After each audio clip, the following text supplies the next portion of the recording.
Hatinya menjadi keras seperti batu, bahkan lebih keras daripada batu.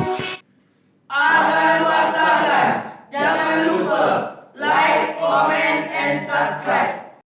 Di dalam jiwa ini ada sepotong daging yang menggerakkan seluruh anggota badan, melangkahkan kedua kaki, mengayunkan kedua tangan, menggerakkan kedua bola mata.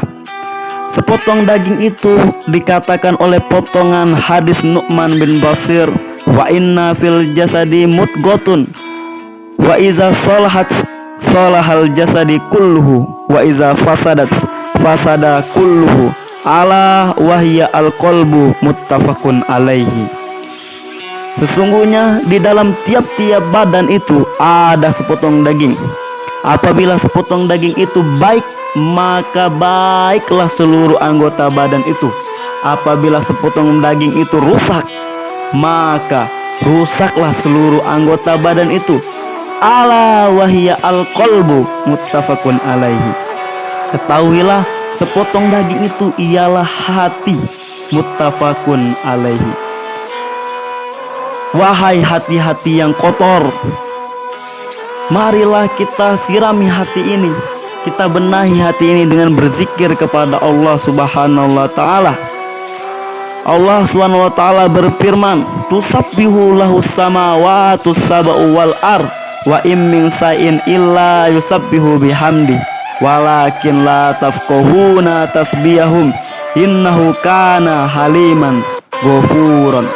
Langit yang tujuh, bumi, semua yang ada di dalamnya bertasbih kepada Allah Subhanahu wa taala, dan tiada suatu pun melainkan bertasbih, walakin akan tetapi kamu tidak mengerti bagaimana tasbih mereka. Innahu kana haliman ghafuran. Sesungguhnya ia amat penyantun dan amat pengampun. Wahai orang yang beriman, saudara-saudaraku seiman, bagaimana kita tidak bertasbih, memuji, mengagungkan Allah Subhanahu wa taala, sedangkan ia yang menjadikan hati ini, lalu ia menghidupkannya sehingga kita bisa hidup di dunia ini dengan tentram, damai. Akan tetapi kebanyakan dari orang-orang, kebanyakan dari manusia lupa kepada Sang Pencipta, lupa beribadah kepada Allah, lupa mensucikan hatinya, bertahmid, memuji Allah Subhanahu wa taala, sehingga di dalam hatinya ada penyakit. Lalu Allah tambahkan penyakit tersebut hingga hatinya menjadi keras seperti batu, bahkan lebih keras daripada batu. Batu saja yang ditetesi oleh air terus menerus berlobang. Na'udzubillah. Kalau hati sudah kotor, busuk, maka mudah disentil oleh hasrat, hawa nafsu, sehingga perbuatannya perbuatan yang tidak senonoh. Na'udzubillah, summa na'udzubillah. Tetapi berbeda dengan orang yang beriman. Orang yang beriman dihadapkannya suatu masalah, maka dia tidak merasa gundah, dia tidak merana, dia tidak pernah bersedih. Dia pasrahkan kepada Allah Subhanahu wa taala, karena hanya Allah Subhanahu wa taala yang bisa membantu, yang bisa menolong, sehingga hatinya bisa damai, tentram. Allah Subhanahu wa taala berfirman di dalam surah Ar-Ra'd ayat 28, allazina amanu wa tatma'innu qulubuhum bizikrillah, ala bizikrillahi tatma'innu qulub. Orang-orang yang beriman dan hatinya menjadi tentram dengan mengingat Allah Subhanahu wa taala. Hanya dengan mengingat Allah, hati bisa menjadi tentram. Orang yang beriman tidak pernah merasa gundah.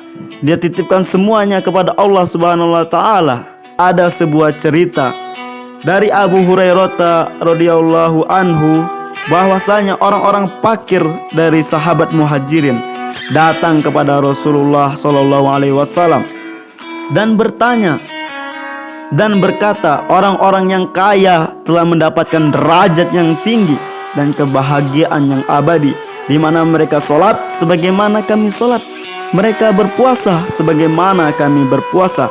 Mereka mempunyai kelebihan harta sehingga bisa menunaikan haji, umroh, berjuang, dan bersedekah.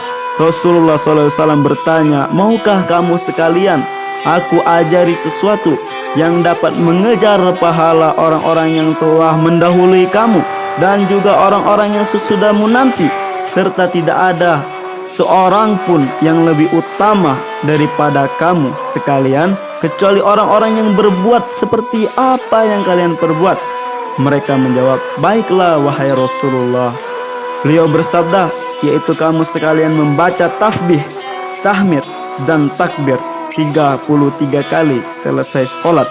Abu Soleh, orang yang meriwayatkan hadis ini dari Abu Hurairah berkata, ketika beliau ditanya tentang bagaimana cara mengucapkannya, beliau bersabda, Subhanallah, Alhamdulillah, Allahu Akbar. Masing-masing dari 3 kalimat itu dibaca 33 kali.